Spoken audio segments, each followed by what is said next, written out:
Good afternoon, gentlemen. Please be seated. For the record, could you please state your names and the positions that you hold within your organizations? Good afternoon, sir. My name is Andre Achak. I'm from the Roman Catholic Archdiocese of Singapore, and I'm Director of Communications for the Archdiocese.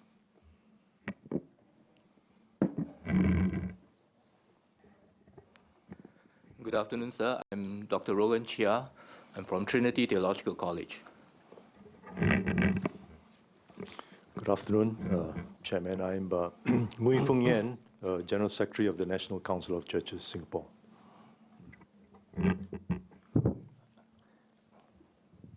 Good afternoon, Chairman and the Select Committee. I am Dr. Kwek Soon Han, representing the Singapore Buddhist Federation. Welcome, gentlemen. The evidence which you'll be giving today before the committee will be taken on oath. Okay. If you so desire, you can take an affirmation. The Clerk of Parliament, please administer the oath. Please rise. I will administer the oath first, then after the oath is taken, I will administer the affirmation. Witnesses taking the oath, please hold the Bible in your left hand and raise your right hand. Please recite the oath. I, Andre Achak, swear that the evidence which I shall give before this committee shall be the truth, the whole truth, and nothing but the truth. So help me God. Witness affirming, please raise your right hand. Please recite the affirmation. I, Kwek Soon Han, do solemnly, sincerely, and truly declare and affirm that the evidence which I shall give before this committee shall be the truth, the whole truth, and nothing but the truth. Thank you. Witnesses, please be seated. Welcome to the public hearing on the Select Committee on Deliberate Online Falsehoods. The focus of today's evidence gathering session is for us to put questions to you. You have taken a solemn obligation to answer our questions truthfully.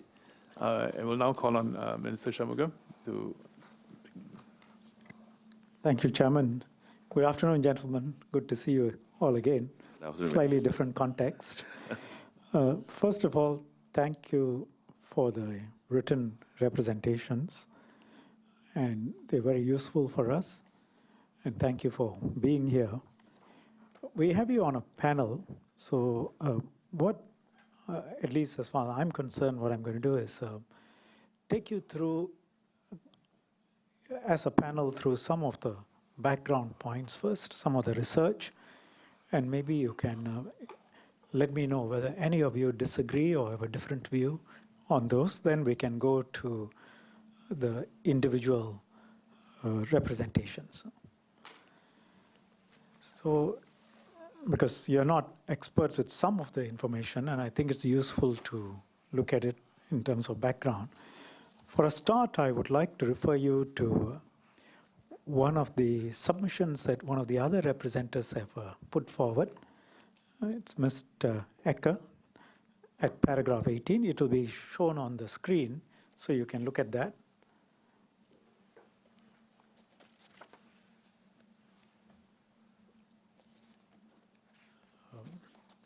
Paragraph 18, if I can read that to you. You see, what Dr. Ecker says is we are bombarded with misinformation, which can have a psychological effect. It can cause people to stop believing in facts altogether and decrease their engagement in public discourse. The resulting confusion, cynicism, information fatigue may be the ultimate goal of people systematically spreading disinformation. If trust in facts is eroded, if facts no longer matter or even portrayed as unknowable, then objective evidence becomes irrelevant and policy making is no longer constrained by reality. I think that won't come as a surprise to you, correct? Yeah. Because there is a transcript, it'll be useful if you disagree, please say so. If you want to explain, please say so. If you agree, please say so. Yeah. So I take it as you agree. Yes.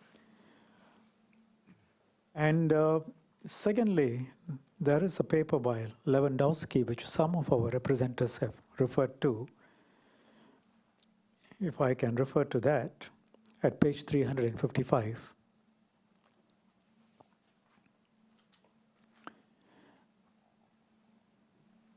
He says, the insidious fallouts from misinformation are particularly pronounced when the misinformation is packaged as a conspiracy theory. The mere exposure to conspiratorial discourse, even if the conspiratorial claims are dismissed, makes people less likely to accept official information. And they did a study that showed that exposure to conspiracy theories decreased participants' intentions to engage in politics and to reduce their carbon footprint. In another study, exposure to such conspiracy theories were found to adversely affect trust in government services and institutions, including those unconnected to the conspiratorial allegations. It would mean it would include churches too. Agree? Absolutely. Absolutely. You already have experience with that. Yes. Yes. And again, Ecker at paragraph 18 points out that confusion, cynicism, and information fatigue makes objective evidence almost irrelevant, right? We saw that. I think you will also accept that, if the long-term effect, when there are tensions which are already existing, as you will see from this paper from Simon Hegelich, it actually increases the tensions, it amplifies the divides, and it results in polarization. Would you accept that as well? Yes. Yes. And I think digital technology has really made us all more vulnerable to falsehoods, correct? Absolutely. Yeah. And I think you were sitting in the audience when you heard Dr. Ruska. Easier for foreign actors to infiltrate local communities as well, right? And that's common sense. Yeah. There is another article on in the German context last year where research papers suggest that falsehoods, once they are taken in, they leave traces of doubt over everything. They make you question everything. That is again something you can understand. Yes. I wonder if you're aware of what happened in Jakarta, not so far away, during the governor's elections for the Jakarta governor's elections. One of the candidates, the then leading candidate, an incumbent, was a Christian. If you look at something that Dr. Soon, one of the representatives this morning, had said in paragraph 16 of her report, if I can show that to you.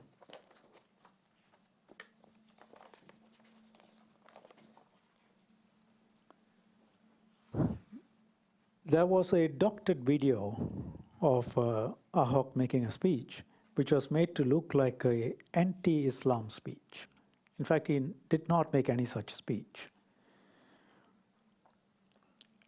And thousands of Muslims came together to rally against him because they felt that the religion was under attack. That is something that in your long experience from around the world, you will see it as completely likely if you get false information. Oh. Yes? Do you have any comments on this? These things happen fairly regularly. I think if I don't even see a situation like that happening here in Singapore. I do not think so at all. You hope so, or you do not see so? I pray so. Okay. I think we have come to, the many religious groups have come together very well, and we've gotten to understand each other better. I won't say that 100%. I mean, you know, things are very good, but there is always that fraction or that fissure in society. I think that Dr. Carroll spoke about, Dr. Matthews spoke about, and we heard Dr. Rusker also talk about. And so any fissure or fraction within a social context could be exploited. But that is where, if with the amount of effort that we've put into religious harmony, racial harmony here in Singapore, we could narrow those fractions and keep them as minimalist as possible. Right. Okay, let's look at that, because you've made a very important point.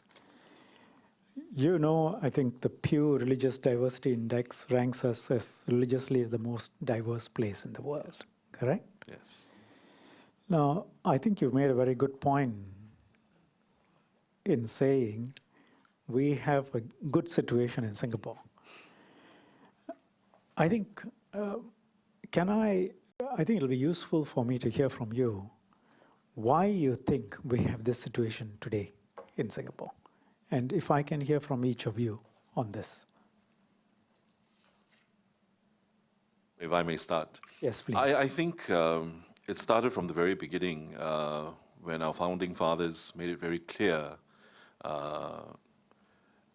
Lee Kuan Yew himself staked his career on this, and that race and religion would not be an issue in the founding of the state of Singapore.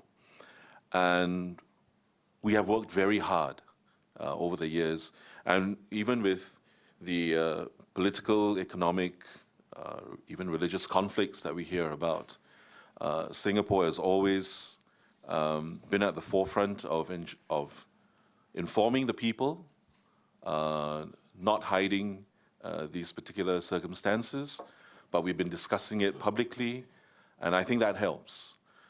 Because if there's no public discussion on such matters, and if everything is swept under the carpet, that is when you know, we're looking for a difficult situation to develop. I think the situation that we find ourselves in, the harmony that we currently enjoy, is made possible by the contribution of different sectors in society, by the government through certain policies, and also by the different members of the faith community, realizing the fact that we are living in a multi-religious society, and therefore we have to work together to build a nation. I think this understanding of our responsibility towards the nation by members of different faith communities must not be underestimated, and it is because of our commitment to the nation, regardless our different religious creeds and practices. It is our commitment to the nation that has enabled us in some ways to enjoy this very unique situation where we have harmony among the different religions. Thank you. Minister, I concur with my two other speakers. I think over time, this has developed into a kind of ownership amongst the religious leaders and society at large. It is not to be taken for granted. To a large extent, this has to be maintained. I think that we think that this naturally will continue. We are mistaken. It has to be maintained. The partnership between the state and religious groups is very important. And I think this increasingly has to be implemented for society to continue to be stable. Thank you. I concur with all of them. And we think that in Singapore, we enjoy such I call it one of the rare distinction of being in a country where all races and all religion can practice. And this is because from the very beginning, I think strong political leadership has come in to set the tone, without which I don't think this is possible. Of course, the role of religious leaders coming in is very important, But I think strong political leadership with foresight and also with the courage to control the situation in Singapore and not let it go out of hand is absolutely important. Thank you. Can I put it this way? Without the government, it would not have been possible, but without the leadership of the religious leaders and the community leaders and our public, it would also not have been possible. Yes. Right? Yes. So everyone had to come together because the political leadership alone could not have done it. No. But if the political leadership had behaved like the political leadership elsewhere with a populist card, we also will not have it. Yes. Absolutely. Okay, now I think you have described very well the situation we have, and in broad terms, how we have come to enjoy this position. I would like to look at that a little bit more in detail so that it can inform us on what we do going ahead, right? I always divide it into how we maintain this religious harmony by looking at it in two aspects. What the state says you cannot do, and what the state works in partnership with the community to encourage, so that the two work together, the two concepts work together, then you have harmony. Let me explain. When the state says you can't do something, you know that we have a strong legal framework that all of you support. For example, we have the Maintenance of Religious Harmony Act, which I think must be a unique piece of legislation. But you know what it does. Yeah. And my understanding is that all of you are strongly supportive of it. Yes. Yes. We have a whole series of legislation that allows the government to take swift action should there be a running down of another religion or running down of another race. And for example, we will not allow someone to go out there and burn the Holy Quran or the Holy Bible or any other religious text in the name of freedom of speech. Would you have comments on this?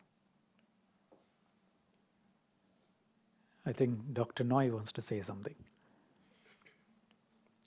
I think this is indeed a very important law that will certainly protect all religious groups respecting each other, because when you have this religious text being treated this way by another group and the state does not get involved in things that it can leave religious groups to just settle the score between themselves, this just wouldn't work. Unfortunately, as a Christian, and many people perceive the United States as a Christian nation, they do allow these to go on. And I think that really,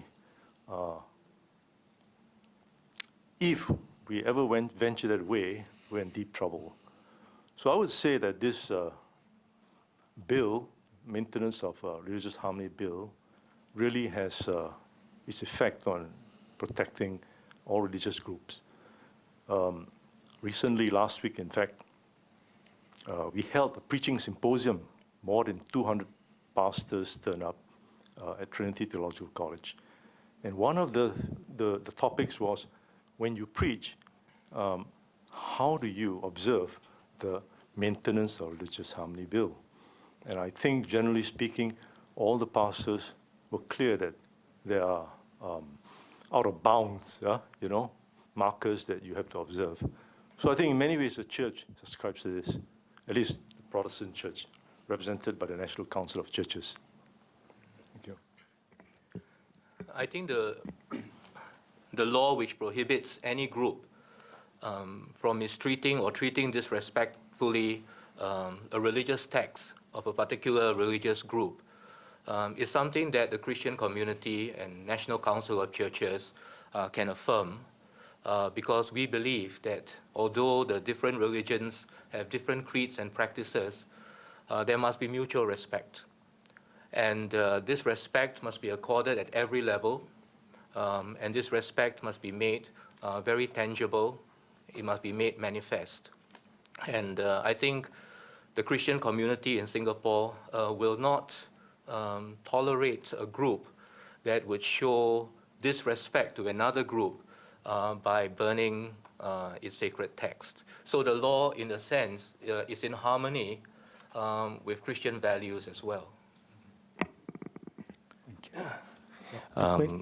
Yes, I like to say that the law is good in the extent that it is the swift implementation, because issues like race and religion, I think you need to tackle it very quickly at the nip it at its butt, because the moment it goes out of hand, I think it's going to be very difficult. Yes. So from the Buddhist Federation point, we had always stressed that tolerance and respect is absolutely important. Anyway, that's also part of what the Buddha taught, because during his time, he too taught this in a climate where there were many, many different religious thoughts and teachers. So that's one important rule that we keep, and we think that is a very good principle to observe among the religions, and also that the government should play an active role to maintain that kind of climate and environment. You, of course, will be aware of the pastor who spoke about Buddhism. You referred to it in your report. Yes, I did. And you know what, how the swiftly the repercussions. government moved. Yes. We didn't have to arrest. We talked to the pastor, and he then said, yes, I'm sorry, and he apologized. And it's a very Singaporean way of doing it. And then harmony prevailed. And then harmony prevailed. Now, MRHA is, of course, one piece of legislation. You know, we have a framework of legislation, including the Sedition Act and other various pieces of legislation. But as I said earlier, legislation can only say what you cannot do. It cannot create harmony by itself. I think for that, you need a strong set of social policies. You need integration. You need the community to come together, the religious leadership to come together, and you need the government to work with the religious leadership and the community and community leaders, so that we constantly emphasize the importance of integration, working together, and respecting each other's faiths, having the freedom to practice as we wish, but at the same time accepting and celebrating the diversity as well. And you have IRCCs, you have the IROs, in which all of you take active part, and also sensitivity in public discourse. Would you say all of these factors put together is why we have the very enviable situation we have in Singapore now? Yes. If any of you wanted to comment on that, please go ahead. Yeah. I think it pretty much covers. Yes. Now, let's go back then to the legal framework. I think all of you mentioned it was important to have that legal framework, because if people can do what they want and we cannot stop that, then your first line is gone, and you can try and build community harmony, but without the ability to tell people to stop burning other people's holy books or saying nasty things about other religions, you are going to create a spiral of negativity, right? Now, clearly, if that is so in the physical world, in the physical space, you must have a similar framework in the virtual world as well. Would you agree with that? Absolutely. Absolutely. Would any of you like to comment on that? If I may. Yes. I think for religious group, perhaps the virtual world, in terms of its technology and the effect, is something that we are trying to handle it. Because Yes. I think at the rate that the virtual world handles and sends out messages, it's very fast. The coverage is very wide. And I think fake news is not something very new. I think it's been around. Yes. And But it has faster legs Yes, now it's even faster. Yeah. And certainly, I think it is something which religious group must come and seriously think about it Yes. and work together with legislation. And I think this problem is a multi-pronged problem whereby it needs a multi-pronged solution. Yes, I mean, just like how we dealt with the issues in the real world, physical world, we need to be able to deal with it swiftly in the virtual world, which means government must have the powers to handle it quickly and swiftly. At the same time, the religious leadership must also be able to react quickly to tell your flock and your people what the truth is. And all of us have to work together. And government needs these powers. You need to be able to act. Would you agree with that? Absolutely. Thank you.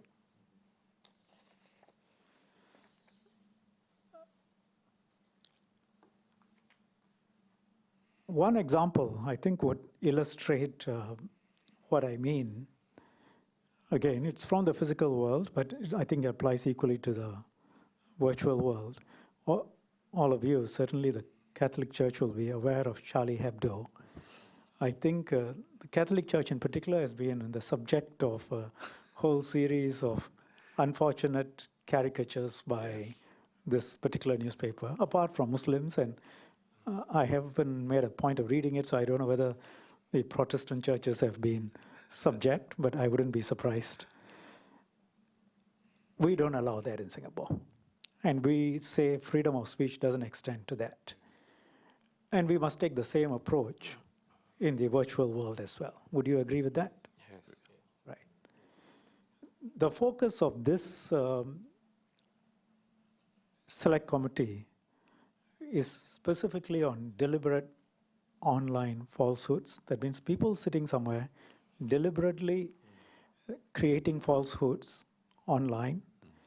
And of course, it can then be passed on by a whole series of other actors.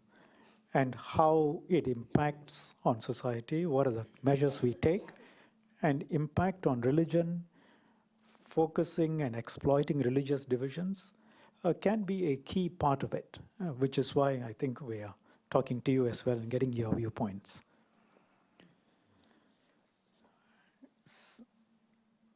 Another point, so coming back to your point about you pray so, I think the reason why I spent a few minutes talking about the current situation is to really point out that there is nothing, I was going to say God-given, but there is nothing given about it. It is a result of a lot of effort and a delicate mix, and a mix that can easily be undone. Would you agree? Yes. Yeah. At the drop of a pin. Yes. And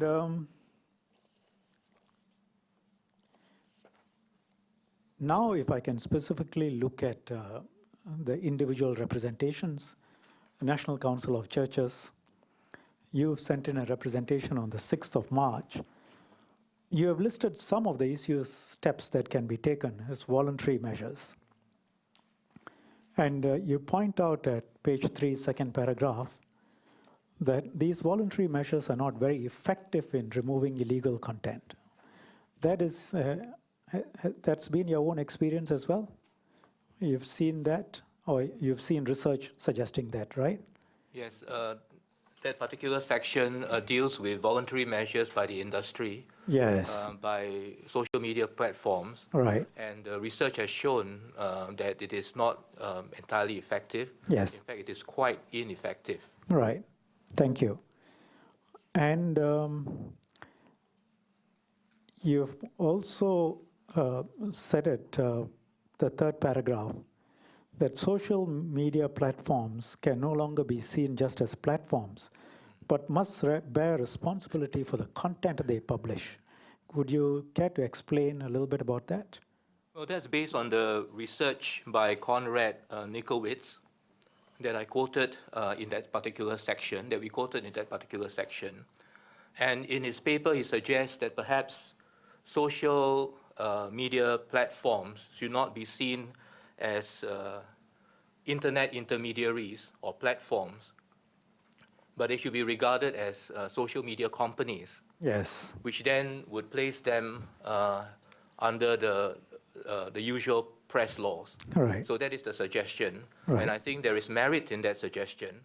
I Right. think some founders of social media, like Facebook, for example, have acknowledged the fact that they should be seen as a company rather than as a platform, which means that the current press laws can then be applied to them, and they can be held responsible for the articles that they carry. Right. And page 4, the third paragraph. Sorry, page 3, the fourth paragraph first. I skipped page 3, the fourth paragraph. You point out that social media platforms should be required to correct and take down false information. Why do you think that is important?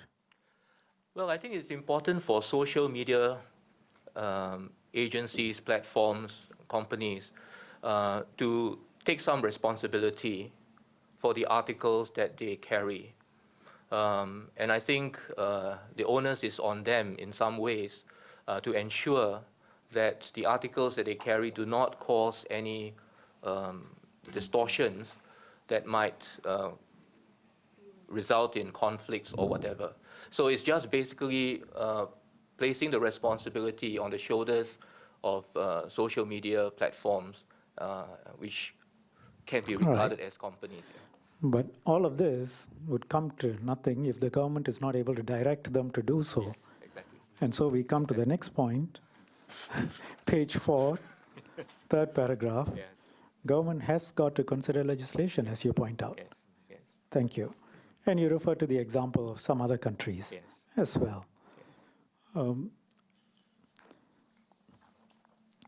Now, you make this point in page 5, last paragraph, that trust is key and critical between communities as well as between government and the people. Yes. I agree with you entirely. But let me give you this scenario, which I think will not be something that will be new to you, because you have now looked at what Carol Soon has said and others have said, and Dr. Matthews. The very purpose of DOF, I call it DOF, deliberate online falsehood, is to exploit divisions between one type of Christian and another type of Christian, between a Christian and a Muslim and a Hindu and a Buddhist and an atheist and other religionists, between people of different races. The whole purpose is to divide, create distrust. So deliberate online falsehood specifically goes against what you have pointed out, which is that the trust is important. Yes. Yes. That, I think, shows how important it is to deal with deliberate online falsehoods. Would you say that? Indeed. Minister, my point is that measures should be implemented, both legislative measures and non-legislative measures. They are very, very important. If need be, new laws should be introduced to tackle misinformation. But I think what is important is the cultural ethos of a particular country or society. Yes. And it is important to more positively nurture a culture of candor, a culture of trust, so that people can be a little bit more discerning. I call it social resilience. Yes. A little bit more discerning when they encounter something that appears to cast a negative light Yes. on our government or on a particular faith community or whatever, or a particular sector of society. Yes. Right? That immediately, some alarm bells may ring Yes. because of the trust that already exists. Has been built up. The Yeah. immunization. Yeah. I think it's a fair point. It's a fine point that others make. The problem is so multifaceted, so many different aspects to it, that there is probably no one silver bullet. You have to build up immunity within the community. You have to get people to be more savvy. You have to focus on public education. You have to focus on fact checking. You also have to have the legislative levers and tools to get the internet companies to do some of these things, and also to, for example, take down some material, if it, is obviously inflammatory and comes within the framework of a deliberate online falsehood. So you need to consider a suite of measures to preserve the racial and religious harmony in Singapore. Mr. Achak, I see you nodding, so you agree with these as well? Absolutely. I think you. we definitely all have a part to play, and legislation definitely has its part to play. But I think, if I may say so, Dr. Rowland also alludes to the point of where in public discussion, there could also be public education. Has to be. Yeah. Yeah. And so that has to go hand in hand. Yes. You can't have That's one right. without No the other. one silver bullet. I think you have to educate people on the dangers of DOF. You have to educate your people on both your own theology, because now there is a lot of alternate theology out there, Yes. which is DOF in its own way. Right. And you have to educate your people on tolerance, which you do, but you have even more work now to do. And then we have to talk about fact-checking. Yes. We have to talk about a whole series of measures. So I don't think it is suggested that any one of them, just like any one of them would be enough, right? Yeah. But just like in the physical world, everybody knows in Singapore, you do these things, the government will come and charge you. Right. If you, at the same time, you are encouraged to understand other religions. I can't by fiat or law say that, but the community leaders and religious leaders can say that, and you have been doing it. Encourage, and then our schools, our social ethos, our social policies. So a whole lot of things have to go hand in hand. Would that be your main point, Mr. Acha? Yes, Right. definitely. And that's something you would agree with as well, Dr. Quay? Yes, Minister. Thank you. Absolutely. Minister, I was going to say that of interest to you, I'm sure that the churches, we are told, in the congregations, when the preacher preaches, many of these youngsters nowadays look at their handphones, but actually they aren't checking emails, They're actually fact-checking, whether the preacher is preaching correctly. So I think if this ethos continues, probably helpful for us to come. We just hope that they're checking the right references. You don't know what they're checking. That's Okay. which is a problem actually, because you don't know what the sources are. Yeah. And these sources themselves disguise themselves as Official. truth and They might official. even have the Roman Catholic imprint on it. Absolutely, absolutely. Right. Now, let's turn to your submission, the Roman Catholic Church's submission, 26th of February. I think, you know of close groups on WhatsApp, Telegram, and I think having looked at Dr. Carol Soon's research, a few points are quite clear. Fact-checking limps far behind, while the fake news has gone many times around the world. Fake news is fast, it's extensive, it sinks in deep, and even when you try and correct it through facts, it doesn't have the same impact. So you do need it, but we have to recognize that there are limitations, right? Sure. Yeah. And often it doesn't even reach the same audience. People are not interested in something that doesn't agree with their philosophical view. And we're very glad that you also make the point that the church wants to work with the government. This is consistent with how we have always done it. And I think you accept that there are gaps in the current legislation. If you wish, I can show you the paper by the Dean of the SMU, but maybe you take it from me that there are gaps in the current legislation. And that is why I made the point that a suite of measures have to be considered. Legislation, but recognizing that legislation alone is not enough, but also working with the internet companies, fact checkers, community and religious bodies, and public education. Right? That's an approach that all of you would find comfortable with, correct? Yes. Thank you. Minister, if I may add, Yes. I think responsibility in any form of communication is vital, Having been a former journalist myself, it was years of work ensuring that the right news went out.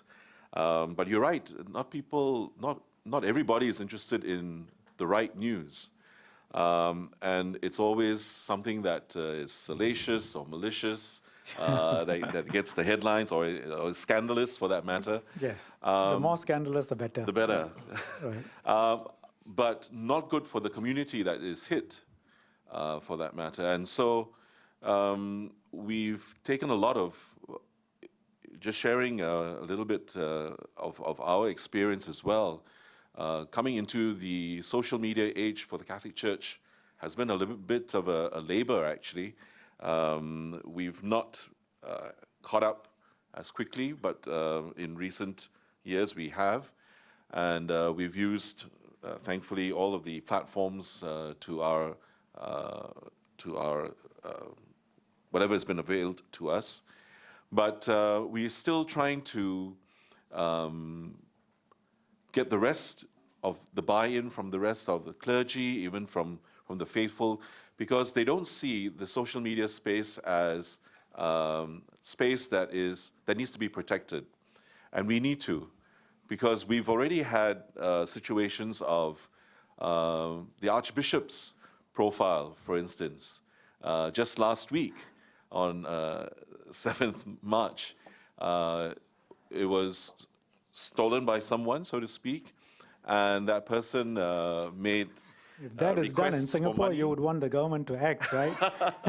But we responded very quickly, and we wrote to Facebook. They took down that page. But we did, however, still get a problem of someone asking money on behalf of the Archbishop. And so we had to quash that as well online. And so we are still struggling with all of these issues, but we are, of course, open to greater legislation. As I said, I think responsibility from all parties is necessary. Yes. I think the points are clear, but let me put it this way. This is in respect of public education. If you go back, churches have been involved in public education for at least 2,000 years. Absolutely. So we tell people, we advise people, for example, against greed. You succeed with a significant majority, but you cannot succeed with everyone, right? That's what we mean by there are some limitations to public education. Sure. And if the church has those limitations, you can imagine that the government will have more limitations. That's one. Second, there is a good reason why this happens. And if I can just show you this passage from Dr. Soon, it's page 36. I referred her to it just now, of her report. She published in June of last year. See, based on research, she says, however, research suggests that there may in fact be a neurological basis underlying confirmation bias. I mean, confirmation bias is people looking for information that agrees with what they already believe. To make decisions makes us feel good in the same way people experience the positive effects of alcohol or opiate. Individuals get a rush of dopamine when they find confirming data, similar to when they eat chocolate, have sex, or fall in love. So people tend to focus on information that supports their confirmation bias and ignore information that contradicts their beliefs. So you can see, maybe the church's teachings might overcome this sort of dopamine rush. But government's efforts to publicly educate, you can imagine, will run up against severe limitations, right? Yes. So that's why you also need to be able to have a clear line on what is illegal and shouldn't be done. And then you work within that framework to encourage a positive mindset. I think that should be the approach that we should take, based on your testimony. Now, can I just ask some questions of Dr. Quay? Yes.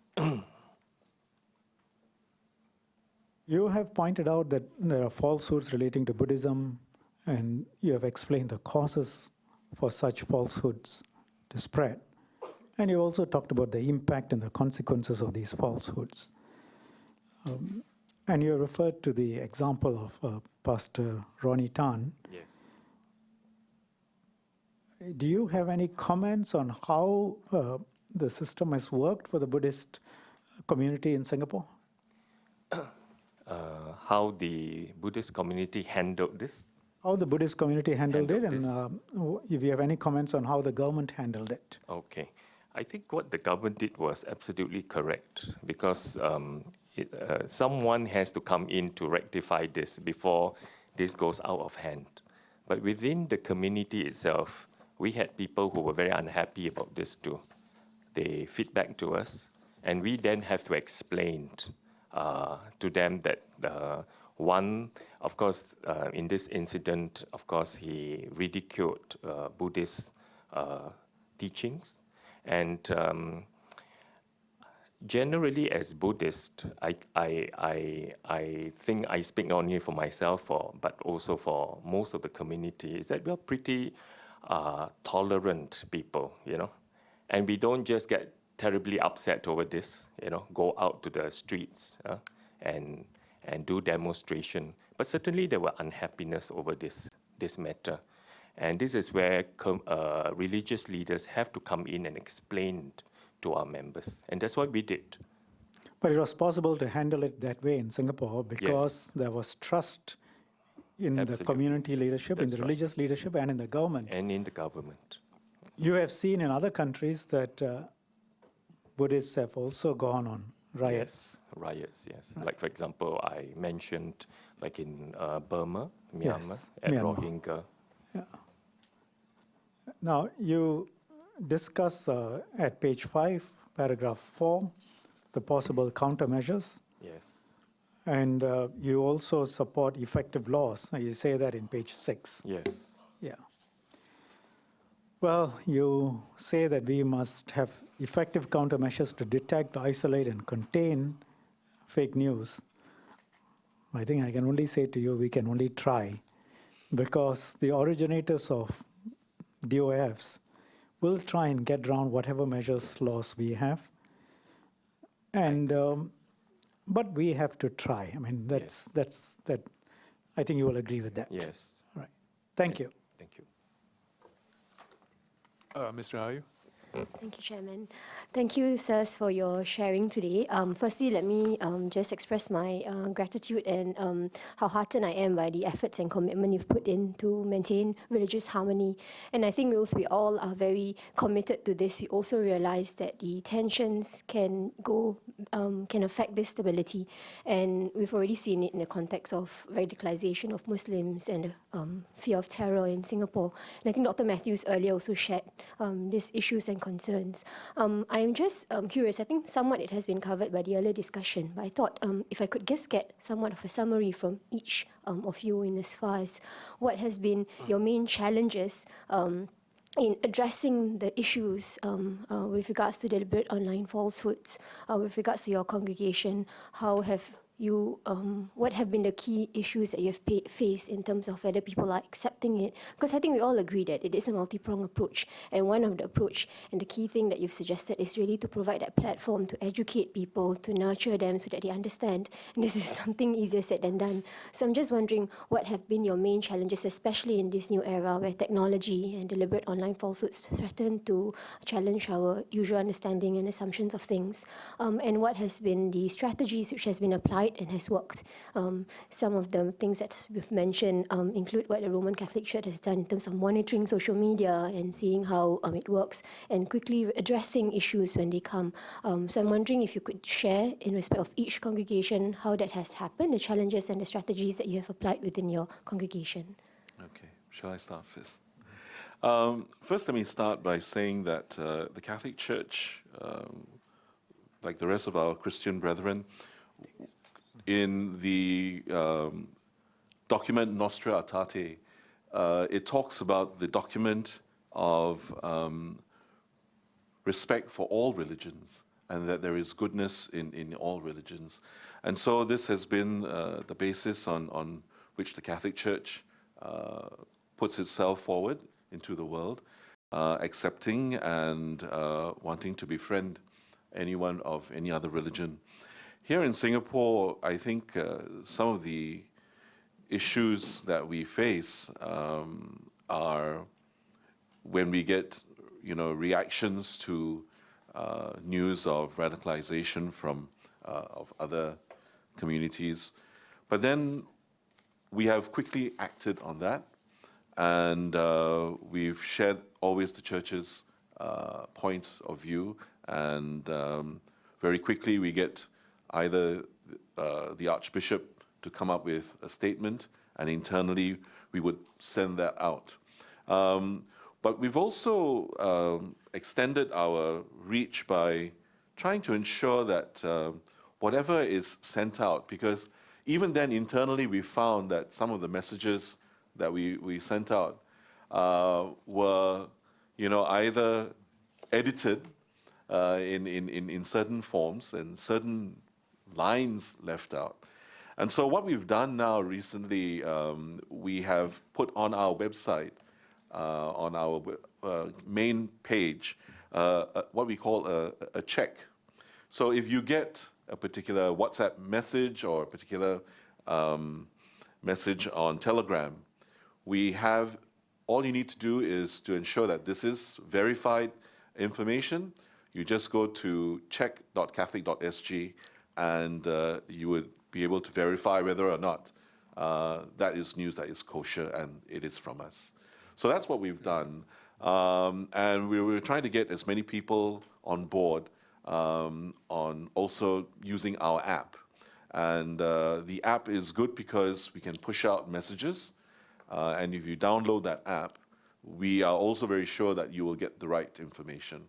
So these are things that we are trying to do, apart from, of course, daily messages that are put out on Facebook or on our website, and even Instagram and Twitter as well.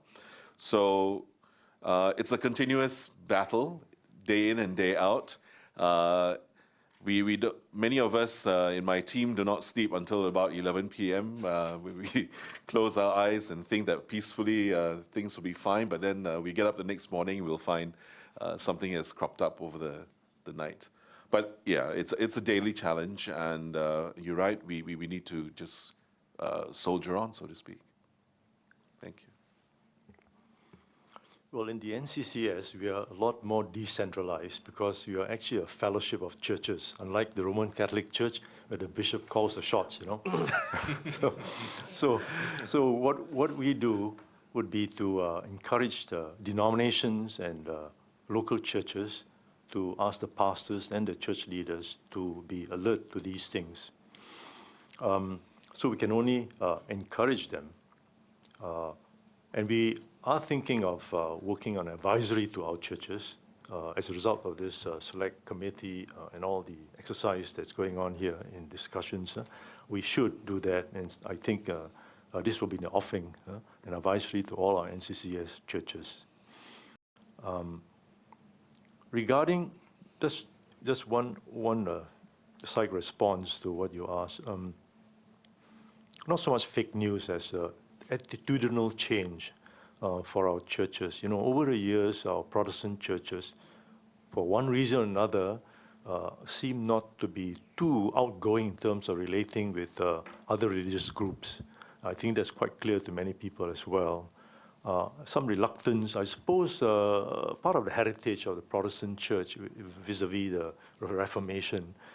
But thankfully, in the last, I think, 10 to 20 years, there is some progress and re-education of our churches, particularly some of our more conservative churches, to realize that in our society we have to relate, we have to get up ourselves, that we can stand fast on our own faith, at the same time relate, connect, fellowship with people of other faiths. I think we've come some ways And we're quite gratified that many of the churches are reaching out.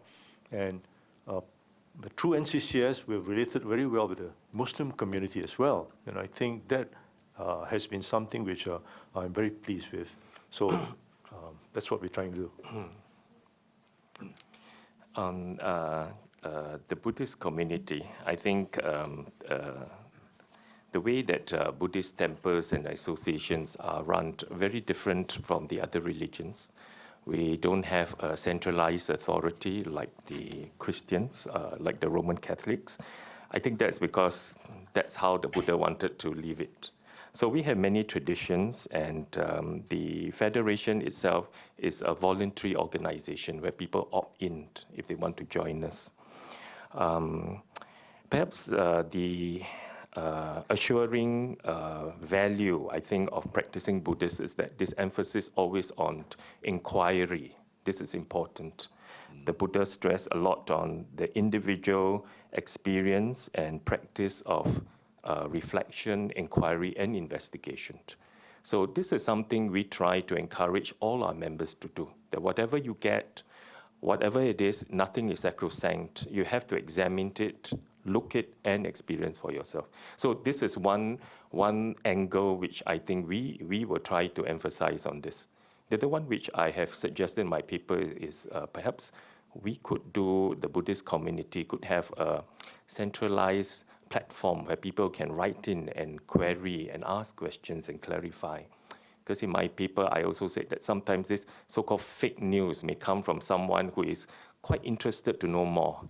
He or she may have heard something wrong, and then there's no way to clarify this.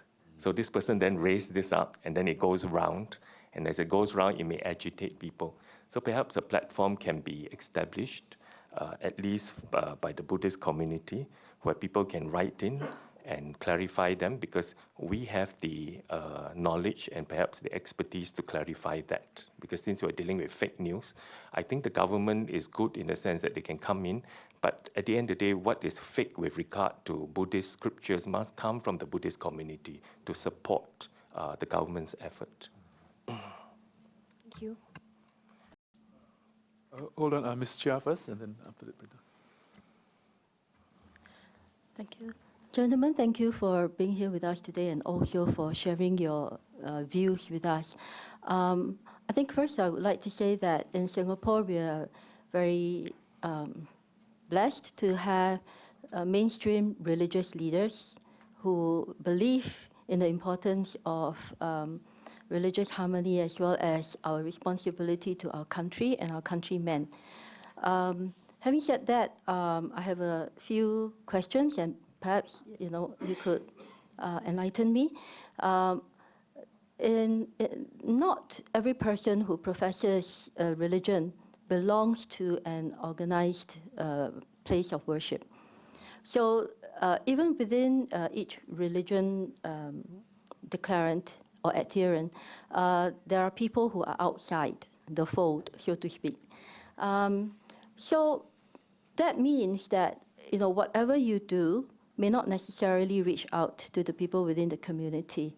Of course, also within yourself, sometimes there would be challenges as well. So what is your assessment of the level of religious tolerance in Singapore? Do you think we are really as cohesive as we like to think we are, or do you think that we're actually quite fragile? How likely do you think we are going to have adverse or violent reactions to, say, someone committing a sacrilegious act in front of your place of worship? I ask these questions because our second witness today, Dr. Matthews, also spoke about the slow drip effect. So he didn't talk.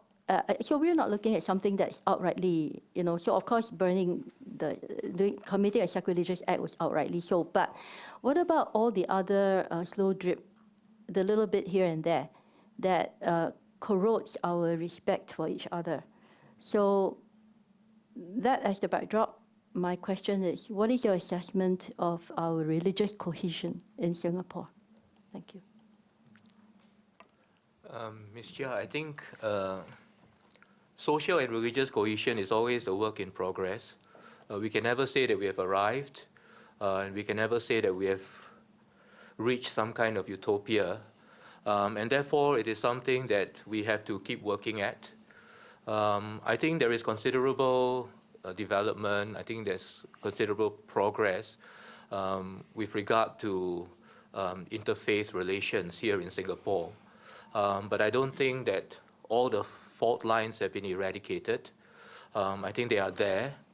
And sometimes they can be very subtly camouflaged so that we no longer see them, or they are no longer as obvious to us as they were before. And so I think we can never take things for granted. It is something that we have to keep working at. And certainly the National Council of Churches will try its best to encourage its own member churches to be more open, more accepting, more embracing of people from other faiths. So it is a work in progress. And I think one of the speakers, I can't remember who, also said that even though we have achieved a certain high level of cohesion, that doesn't mean that we are suddenly immunized from any possible eruption of conflict or, or tension. So even if we have reached a very high level of social cohesion, we still cannot rest on our laurels, and we still have to work on interfaith relations among the different groups. If I may, sorry, for the Catholic Church, I think we are very cognizant of the fact that, Singapore is a multi-religious, multi-ethnic society. Within the Catholic Church itself, we are also multi-ethnic. For instance, we have the Syro-Malabar and the Syro-Malankara, and, so these are separate groups that profess the faith but are of different ethnicities. In other parts of the world, you have the Africans and the Ukrainians and all of that. And so for us, it's a work in progress. As long as the church is diverse and is found in so many regions, whichever region that we are in, we will always work towards working towards a harmonious relationship, be it ethnic or religious. My comment is that we need to really try to help our society, no matter which religion you belong to adopt a Singaporean ethos. Singaporean values, lifestyle, ethos, these are important. I say this because, for instance, even within a church, let's say, you have your local Chinese-speaking church, and you have migrants coming from China. There are already tensions between two Chinese groups. They're ethnically Chinese, but the Chinese who come from China come with different, culture. The cultural tensions are real between the two Chinese groups within the Chinese church. So the more they become Singaporeans, the more able to absorb into the local church setting. So, it's quite a complex issue here, not so straightforward, but it's a work in progress. I'm also very heartened to hear from my Christians and Catholic brethren of, the effort to want to build religious harmony, mutual respect.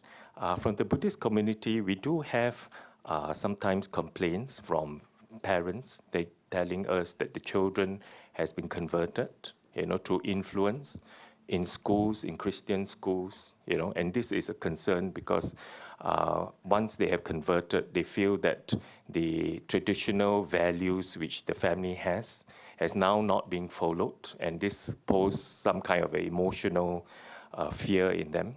I would like to say that what we need to do is actually for all religions to come together to work. Now I know we have IRO and IRCC. I think we need to intensify that in this present context of the problems that now we are facing. We need to step up, let us all come together, and let us if we must spread our religion, spread it with mutual respect and tolerance, and don't be so aggressive, because I think that's a problem more for the parents and sometimes even more for the spouses who have converted out of a particular religion to another religion. Thank you, Chairman. Thank you, everyone, for your submissions, and it was nice listening to all of you actually, and some of the views that you've had. Earlier on, and in addition to the submissions that have been made to the Select Committee, a lot of individuals suggest that you need public education. People should be more discerning of fake news and actual fact. How do you go behind the sources, understand what is being transmitted here? With that as a quick backdrop, I'd like to refer to Dr. Kueh's submission at page 3, which was very interesting, and I'll share why. Where an exception is a generation of citizens who are permitted to opt for Buddhism as one of their O-level subjects for a short period, and that this study enabled these individuals to be more sure of their religion and their faith. This is interesting to me because I was among the last batch of students that could take religious studies to be an examinable subject and then to go to university. So it's no contradiction to say religion played a big part in me getting to junior college. But the point I'm trying to make here is, in today's context, given social media and how quickly people can get influenced, do you think there's some role for religious studies, but not specifically to one faith, but to various faiths in Singapore that are practiced in Singapore, taught downstream in schools, so as to better, protect society from racial and religious tension, for example, and misunderstandings which can be transmitted very quickly through social media? So, Dr. Kueh, I'd like your views, and perhaps even the other members. Thank you. Yes, I think schools will be one of a very effective avenue for the transmission of knowledge, and through this knowledge, the cultivation of that sense of respect and tolerance of other religions. I would also suggest that not only if schools do not want to have such a subject being taught, perhaps a regular diet of people coming to schools from different religious groups to give them talks, like morning assembly talks throughout our schools. And I think the religious community can provide that kind of very useful care and service to the community. I do think education is very important in a multi-religious society like Singapore, and I think it is important to start very young, to reach out to children when they are very young, because sometimes when children encounter some misinformation about a particular religion, the impression that they get may stick with them, right? And there is no basis for comparison, you see. So whatever they read online, they will take it as a true representation of that particular religion. But if the different religions are being taught and discussed in schools, right, then there is at least a basis for comparison. If they read something online that is inimical to what they have read or studied in school, then maybe they would pause and ask whether what they have read online is really representative of that particular religion. So I think education is very important, especially in a multi-religious society like ours.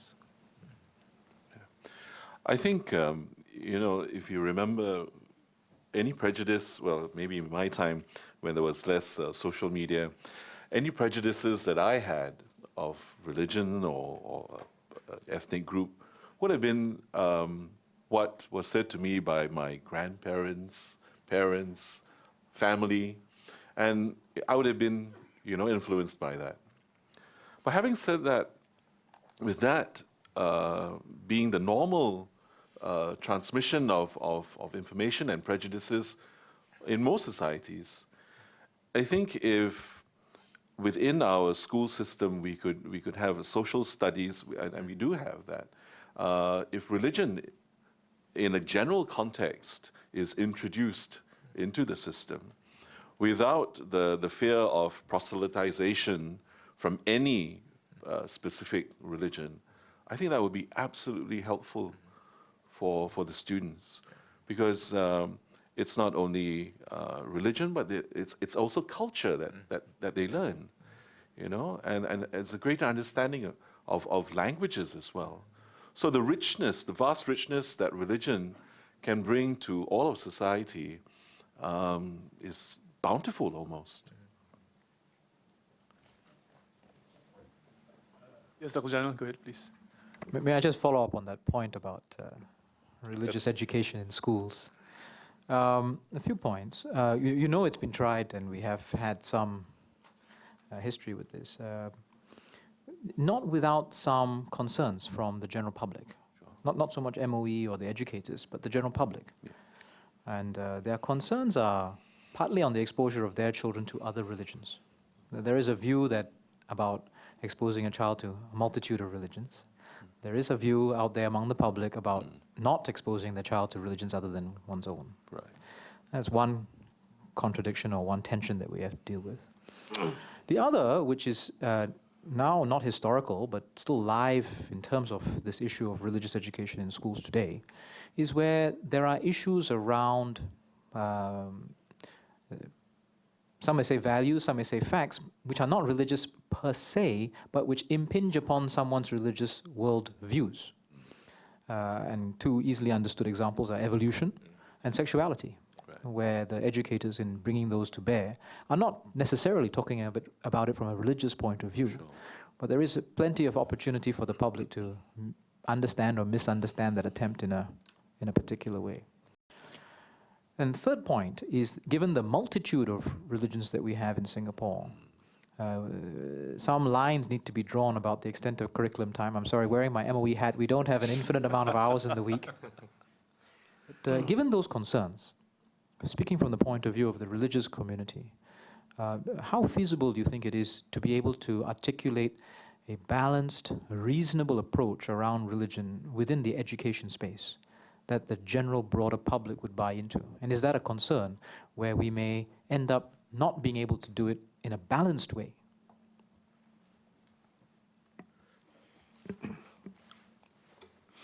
I hesitated to answer your question because I think there are many potholes that you have to watch. So I am not convinced that you should do that.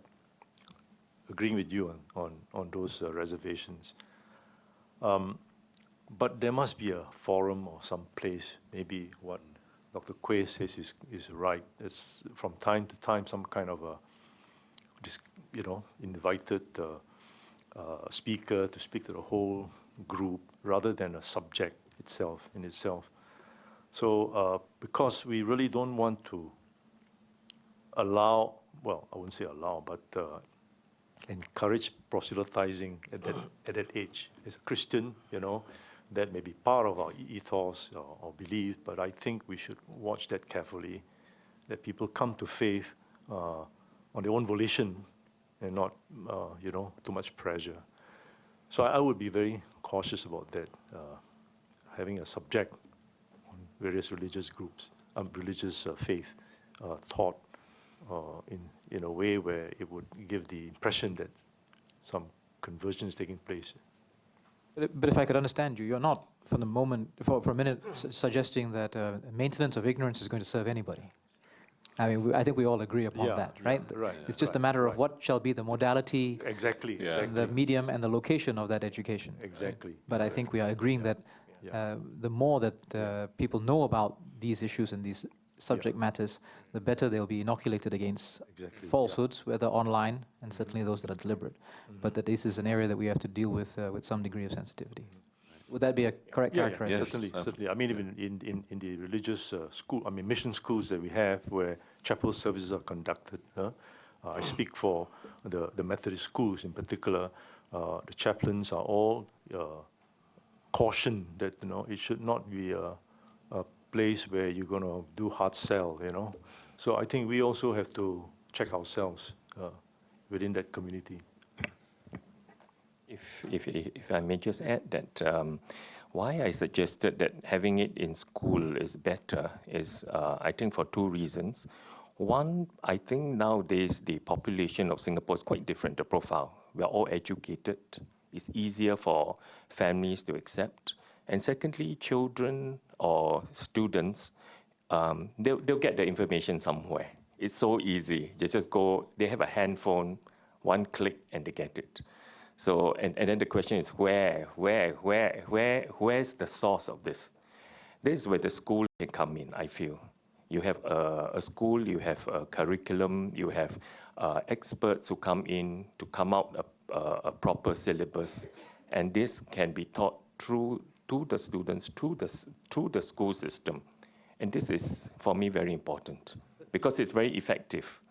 You're suggesting that with respect to religious Knowledge, yeah. you are asking the government, Yes, through the education service, yes. to make decisions about what to teach? A general, because I think this is a reflection of the situation in Singapore. The presence of such religion in Singapore has to be explained to the students.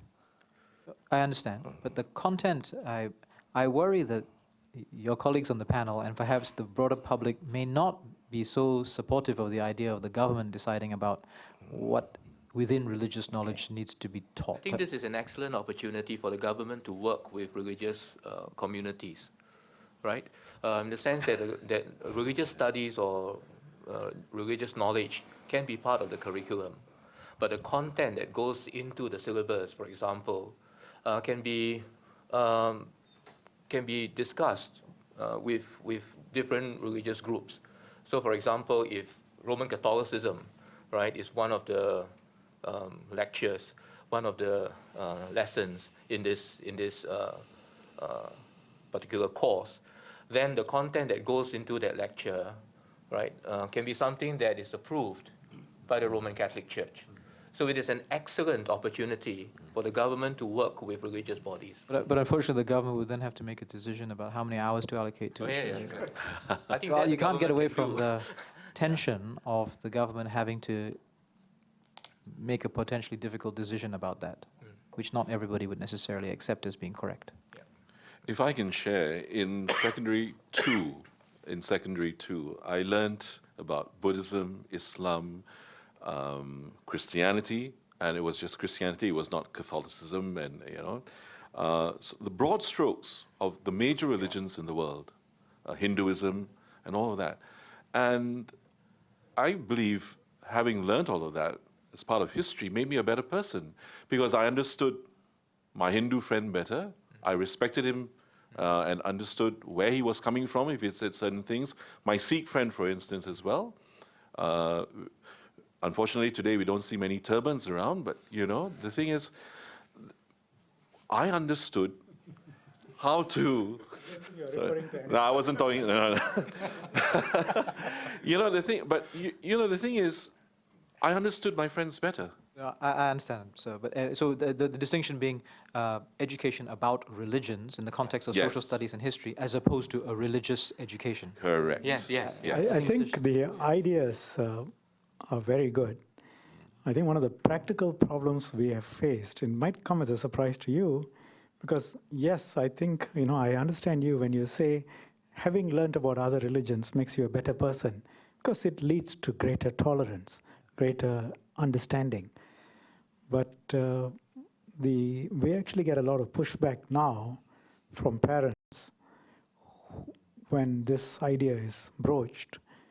They don't mind their children learning about their own religion. They do not want their children exposed to another religion. And you can understand in these matters, the government therefore has to be careful. I mean, you can understand people saying, yes, teach about my particular sect, but I don't want you teaching them about any other religion. What do you say about that? It's dicey. It's dicey. Edwin, you want to say something? Yeah. Thank you very much, members.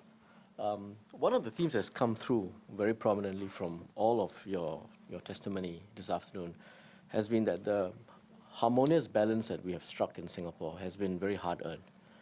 But also equally, it can be something that can be fractured very easily. And I think NCC has, at paragraph 3 of your submission, you make the point that fake news is one potential threat to this balance. Now, in the context of trying to deal with this, I think we've looked at it as a suite of factors. You can have legislation, education, corrections, and so on. I think Mr. Achak mentioned that you stayed up late at night just to make sure that many of these are not left uncorrected. Sure.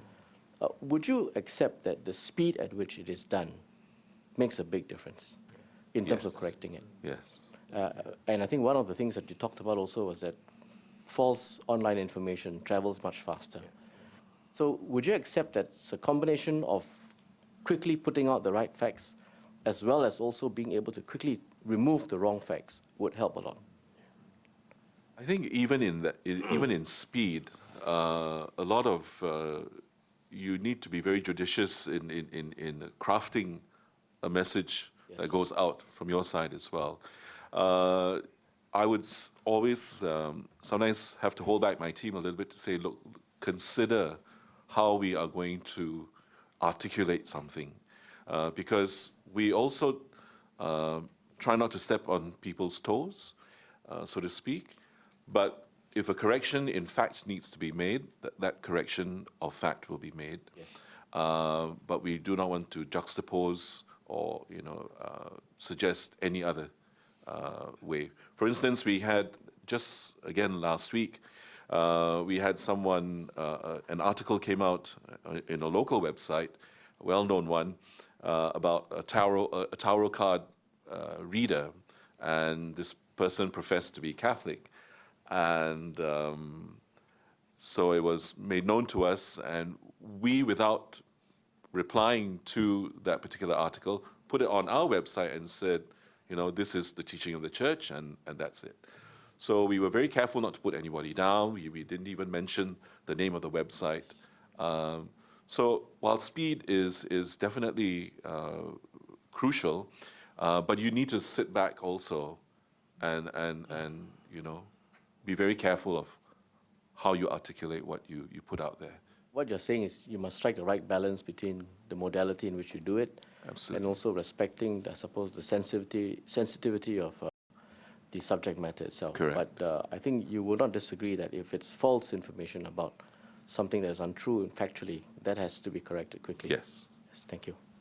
Any other comments from the rest of the gentlemen? I just wanted to contribute one point is that, yes, if there is a problem, the government comes in, but I think this is where religious leader can come in and help, because I think as matters of religion, it is very likely the member will accept if someone from their religion explains it. So I think this is a very, very important partnership between both government and religious leaders coming in to clarify the fake news. Thank you. Okay, if there are no more other questions, I would like to thank all our witnesses for taking the time to participate and contributing to the select committee process. You will be receiving a transcript of today's proceedings. Go through them. If there are any mistakes, please make the corrections and send it back to us. Okay, thank you very much. Thank you very much for the opportunity. Thank you. Sergeant Arms, please.